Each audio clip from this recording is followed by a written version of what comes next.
পাখির ভাষায় কথা, হ্যাঁ, শুনতে অবাক লাগলেও এটাই সত্যি। মোবাইলে নেটওয়ার্ক না থাকলে আমরা কথা বলতে পারি না। ভিডিওটা দেখার আগে একটা সাবস্ক্রাইব আশা করতে পারি আপনাদের কাছ থেকে, আপনাদের কাছে এরকম তথ্য নিয়ে আসি বলে। কিন্তু তুরস্কের প্রত্যন্ত গ্রাম কুশকয় এর বাসিন্দারা মোবাইল ছাড়াই মাইলের পর মাইল দূর থেকে একে অপরের সঙ্গে দিব্যি গল্প করেন। না কোনো জাদু মন্ত্র নয়, তারা ব্যবহার করেন পাখির ভাষা বা শিস। পাহাড়ি এলাকা হওয়ায় সেখানে এক বাড়ি থেকে আরেক বাড়িতে হেঁটে যাওয়া কষ্টকর।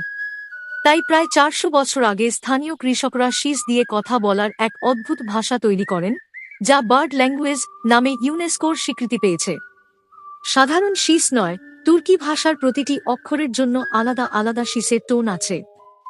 তারা শিস দিয়ে কেমন আছো থেকে শুরু করে চা খেতে এসো সবই বলতে পারেন। আধুনিক যুগেও এই গ্রামের বাচ্চারা স্কুলে এই বিশেষ ভাষা শেখে, যাতে তাদের ঐতিহ্য হারিয়ে না যায়।